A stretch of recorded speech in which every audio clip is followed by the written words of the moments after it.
जब याद आए। सलाम। फिल्म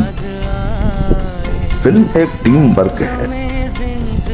अच्छी और कामयाब फिल्में वही होती हैं जिसमें टीम के तमाम अराकीन एक कप्तान यानी डायरेक्टर के हुक्म पर बेहतरीन अंदाज में अपना किरदार निभाते हैं।